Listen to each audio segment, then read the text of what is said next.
अस्सलाम वालेकुम। आप देख रहे हैं हमारा यूट्यूब चैनल सीमन स्पिन और मैं हूं आपका host Abdul Moiz. Second upset of this world cup, South Africa versus Netherlands, और नेदरलैंड्स ने 50 ओवर वर्ल्ड कप में भी आज साउथ अफ्रीका को शिकस्त दे दी है। They have won the match by 38 runs and registered their first wins. तो कंग्रेचुलेशंस टू टीम नेदरलैंड्स। और उन्होंने पहले पिछले साल T20 वर्ल्ड कप में साउथ अफ्रीका को शिकस्त दी थी और इस साल उन्होंने वनडे वर्ल्ड कप में भी साउथ अफ्रीका को शिकस्त दे दिया। तो साथ भाई आज नेदरलैंड्स एक अलग ही रंग नजर आया, बहुत अच्छी परफॉर्मेंस, ओवरऑल टीम परफॉर्मेंस। तो उसके बारे में बात कर लेते हैं। साथ भाई क्या कहना चाहेंगे? जी अस्सलाम वालेकुम टू ऑल द व्यूवर्स। जी अपसेट्स का दौर चल रहा है अब। जैसा आज हमने देखा कि नेदरलैंड्स 140 फॉर 7 थे और फिर उसके बाद उनके कप्तान स्कॉट एडवर्ड्स ने एक अच्छी इनिंग्स खेली और स्कोर को 240 तक 245 तक ले गए। एंड देन जब उन्होंने बॉलिंग स्टार्ट की तो शुरू से वो हावी थे साउथ अफ्रीका के ऊपर। स्पिनर से उन्होंने अटैक किया। 8वें ओवर में उन्होंने जाकर क्विंटन डी कॉक आउट किया और फिर अगले ही रूल ऑफ वंडर बाबा ने अगले ही ओवर में टैम्बा बबुआ को बोल्ड कर दिया, जिसकी वजह से बिल्कुल हावी हो गया अब साउथ अफ्रीका के ऊपर नेदरलैंड्स। और फिर उन्होंने उठने नहीं दिया, उन्होंने विकेट्स लेते रहे। एक पार्टनरशिप ज़रूर लगी मिलर की क्लासन के साथ, लेकिन फिर क्लासन आउट हुए। फिर मिलर की जिराट कोटजेर के साथ एक पार्टनरशिप लगी, लेकिन वो भी उन्होंने तोड़ दी। तो बहुत अच्छी विन नेदरलैंड टीम के लिए। और अब साउथ अफ्रीका को ये देखना पड़ेगा कि छोटी टीम्स के अगेंस्ट ये क्यों चौक कर जाते हैं। तो आज के मैच की अगर हम बात कर लें तो नेदरलैंड्स की वो बात जो हम कल कर रहे थे कि बैटिंग इतनी कोई ख़ास नहीं है और लोअर ऑर्डर इतना परफॉर्म, लेकिन आज उनके लोअर ऑर्डर ने परफॉर्म किया। कप्तान स्कॉट एडवर्ड्स ने 78 रन्स की अनबीटेबल इनिंग्स खेली एक बहुत ही क्रूशल टाइम पे जहाँ पे टीम को ज़रूरत थी। उसके बाद ओलाफ वैंडरमावे ने एक जो कैमियो खेला, उसके बाद आर्यन दत्त ने नीचे से आके 3 छक्के मारे, उन्होंने 3 फास्ट बॉलर्स को। तो हर टीम प्लेयर ने एक एफर्ट दिखाई। उसके बाद जब वो बॉलिंग में आए तो एक डिसीजन, इमेच्योर डिसीजन समझा जा रहा था स्कॉट एडवर्ड्स की तरफ से कि वो पावर प्ले में स्पिनर को बॉल करवा रहे थे। लेकिन बाद में जैसे उनके स्पिनर्स ने डिलीवर किया, रोला वैंडरमर्वे ने डिलीवर किया, आर्यन दत्त ने प्रेशराइज बॉलिंग की। उसके बाद जब वो मिडल में आए तो फिर उनके फास्ट बॉलर लोगन वैन बीक, पॉल वन मिक्रीन ने और उसके बाद बेस दिलेदा ने जो बॉलिंग की है, एक्सेप्शनल बॉलिंग, एक्सेप्शनल स्पेल्स किए हैं उन्होंने। हमें एक मिसफील्ड नज़र आई जो आज बेस दिलेदा ने मिलर का कैच छोड़ा। आई थॉट कि वो टर्निंग पॉइंट होगा और मिलर गेम फिनिश कर देंगे, लेकिन अनफॉर्चुनेटली मिलर भी नहीं कर पाए।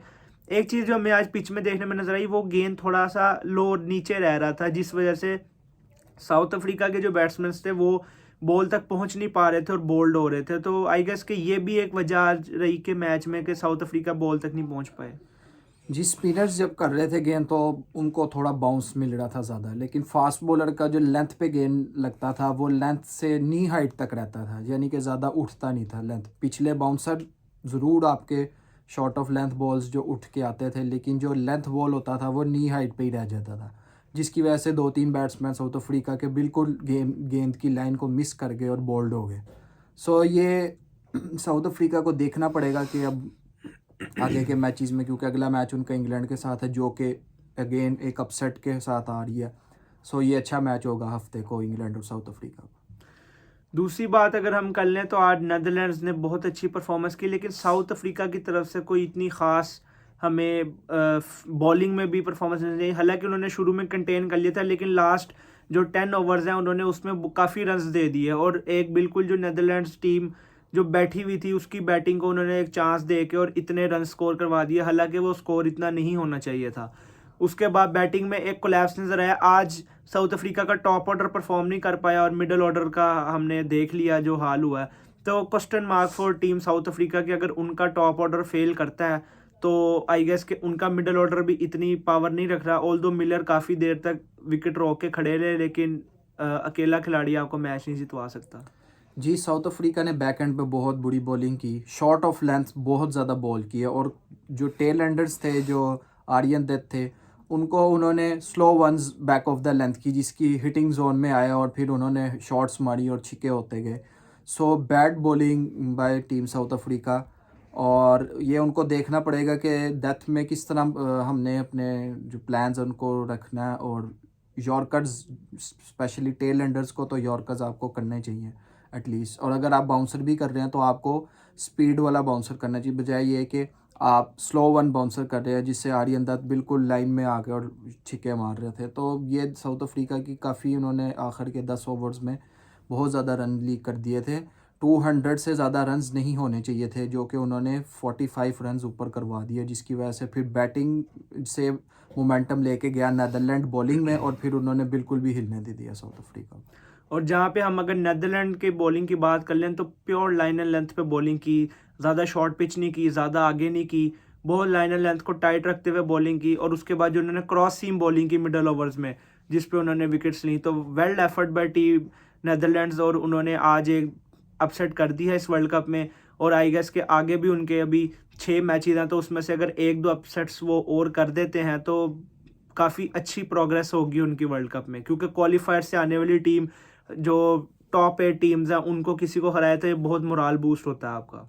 जी, मुझे भी लगता है कि जिस तरह का अब उन्होंने मोमेंटम पकड़ लिया है, तो 1-2 टीम्स को वो और अपसेट कर सकते हैं। जो सो टीम्स स्पिन पे स्ट्रगल करती हैं जी, उनको वो आई गेस पकड़ क्योंकि सकते इनका हैं। ऑस्ट्रेलिया के साथ भी मैच है अभी, और इनका इंग्लैंड के साथ भी मैच है। आपको याद होगा कि इंग्लैंड को भी इन्होंने हराया हुआ है, 2009 के T20 वर्ल्ड कप में इन्होंने इंग्लैंड को हराया हुआ है, और ऑस्ट्रेलिया भी स्पिन पे स्ट्रगल करता हुआ नज़र आ रहा है। तो ये 2 मैचेस भी काफ़ी इंटरेस्टिंग होंगे कि इंग्लैंड और ऑस्ट्रेलिया, क्योंकि अब पोजीशन उन दोनों की टीमों की ऐसी है कि वो मैच लूज़ करना अफोर्ड नहीं कर सकते और उनको। स्पेशली नीदरलैंड्स वाला मैच जी, जो छोटे है, मैच तो बिल्कुल वो अफोर्ड नहीं कर सकते वो लूज़ करना।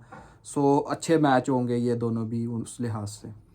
ये होगी आज के मैच की बात। अगर हम कल के मैच की बात कर लें तो कल मैच है बिटवीन न्यूजीलैंड एंड अफगानिस्तान। अब साथ भाई कल चेन्नई स्टेडियम में मैच है, और अफगानिस्तान इस Chennai is known for its spin wickets, और अफगानिस्तान के पास इस टाइम बहुत ज़्यादा स्पिन है। तो कल हम कोई अपसेट देख रहे हैं कि आपको लग रहा है कल अपसेट होगा? जिस तरह का मोमेंटम अफ़गानिस्तान के पास है, मुझे तो लग रहा है कल वो न्यूज़ीलैंड को भी गिराने के मूड में नज़र आ रहे हैं। लेकिन होप के देखते हैं कि कैसी विकेट होती है। आपको याद होगा कि न्यूज़ीलैंड भी अपना लास्ट मैच चेन्नई में खेला था, लेकिन वो विकेट इतने स्पिन नहीं हुई थी जितना बाउंस हुई थी। तो उन्होंने लोकी फर्गसन के थ्रू बिल्कुल बांग्लादेश को उड़ा दिया था। तो अगर इस तरह का सीन होता है तो वो लोकी फर्गसन से अफ़गानिस्तान को भी उड़ा सकते हैं, क्योंकि ये भी शॉर्ट पिच बॉलिंग पे इतने अच्छे नहीं हैं हाई पेस के ऊपर। ऑल्दो मीडियम पेस पे तो ये खेल लेते हैं, लेकिन हाई पेस के ऊपर इनको भी मसला होता और है। अफगानिस्तान की बैटिंग जो है वो रहमानुल्लाह गुरबाज पे काफ़ी डिपेंड करती है, क्योंकि जिस दिन गुरबाज ऊपर से चलते हैं उस दिन अफगानिस्तान की बैटिंग परफॉर्म करती है। जिस दिन ऊपर से गुरबाज आउट हो जाते हैं उस दिन अफगानिस्तान भी 150-200 के अंदर अंदर जो है वो सारी टीम वापस आ जाती है। जी, तो देखना पड़ेगा कि विकेट कैसा होता है। अगर स्पिनिंग विकेट है तो फिर तो अफ़गानिस्तान को पकड़ना बड़ा मुश्किल हो जाएगा, और अगर वो पहले बैटिंग करके एक डिसेंट इनफ 250 टू 300 के दरमियान में एक अच्छा टोटल लगा देते हैं, तो फिर दूसरी पारी में उनको पकड़ना बहुत मुश्किल हो जाएगा। तो कल आप क्या देख रहे हैं कि न्यूजीलैंड जो है वो इस सऊदी को ट्राई करेंगे एक एक्स्ट्रा स्पिनर के तौर पे, या फिर वो अपने जो फास्ट बॉलिंग कॉम्बिनेशन है जो उन्होंने 3 फास्ट बॉलर लास्ट मैच में खिलाए थे उसके साथ जाएंगे?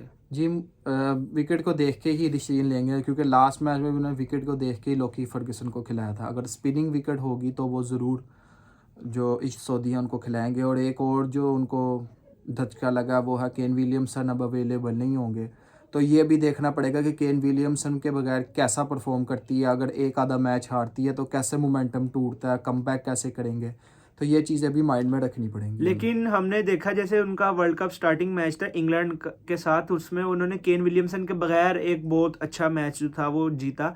और इस सिचुएशन में रचिन रविंद्रा जो 3 नंबर पे बैटिंग करेंगे वो बहुत क्रिटिकल होंगे, क्योंकि जो विलियमसन की मिसिंग में वो जो स्टेबिलिटी प्रोवाइड कर रहे हैं रविंद्रा ऊपर से बैटिंग में, वो बहुत ज़रूरी होगी न्यूजीलैंड के लिए। क्योंकि एक क्वालिटी स्पिन अटैक के अगेंस्ट अगर आप एकदम से कोलैप्स करते हैं तो फिर मुश्किल हो जाएगी आपके लिए।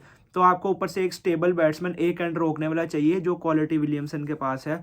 लेकिन in the absence of Williamson I guess ये जिम्मेदारी जो है वो रचिन रविंद्रा पे आती है, फिर उसके बाद उनके एक्सपीरियंस का डैरल मिचेल पे आती है, कप्तान टॉम लेथम पे आती है। तो ये 3 बैट्समैन हैं जो बैलेंस नेचर के बैट्समैन हैं, तो इन पे कल काफ़ी जिम्मेदारी रिलाय करेगी न्यूजीलैंड की बैटिंग की। जी, डेवन कॉनवे के ऊपर भी काफ़ी ज़िम्मेदारी है, क्योंकि वो चेन्नई सुपर किंग्स से खेलते हैं और उनको कंडीशंस का भी आइडिया है। तो उनका रोल भी काफ़ी इंपॉर्टेंट होगा अगर न्यूजीलैंड जब भी बैटिंग करती है, तो उनको भी की एंकर रोल अदा करना पड़ेगा बैटिंग के अंदर।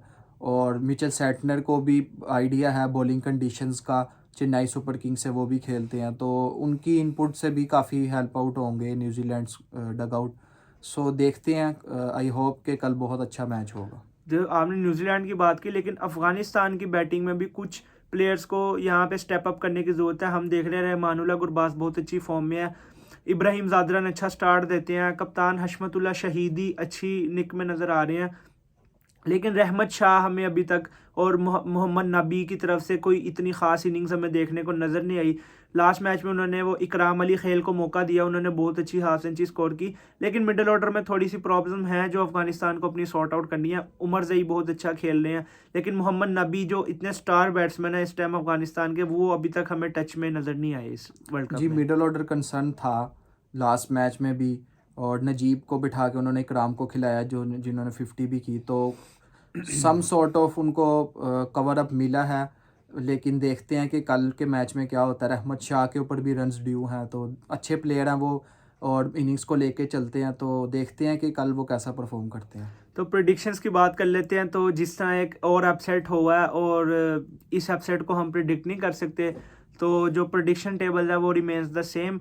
कल के मैच की अगर हम बात कर लें तो कल भी एक अपसेट का चांस नज़र आ रहा है, लेकिन स्टिल आई एम होपिंग के एक अपसेट और ना हो और कल न्यूजीलैंड मैच को जीते। जी मैं अफ़गानिस्तान के साथ जाऊंगा, क्योंकि मुझे लगता है कि जो मोमेंटम उन्होंने पकड़ा हुआ है, तो वो अब जिस मोमेंटम पे हैं तो वो बहुत स्ट्रॉन्ग चांस है कि वो न्यूजीलैंड यानी को कि भी इसका हराए। मतलब आप ये कह रहे हैं कि कल वर्ल्ड कप में तीसरा अपसेट होने जा रहा है। आई थिंक कि मुझे लगता है कि चेन्नई की विकेट के ऊपर अफ़गानिस्तानी स्पिनर्स जो हैं वो काफ़ी ट्रबल करेंगे, और मुझे लगता है कि कल वो दूसरा मैच भी जीतने जा रहे हैं। सो गाइस, ये था आज का हमारा analysis about today's match between south Africa and Netherlands, and a preview of tomorrow's match between New Zealand and Afghanistan. आप हमारी वीडियो को लाइक करें, हमारे चैनल को सब्सक्राइब करें, वीडियो को शेयर करें, and keep watching seam and spin.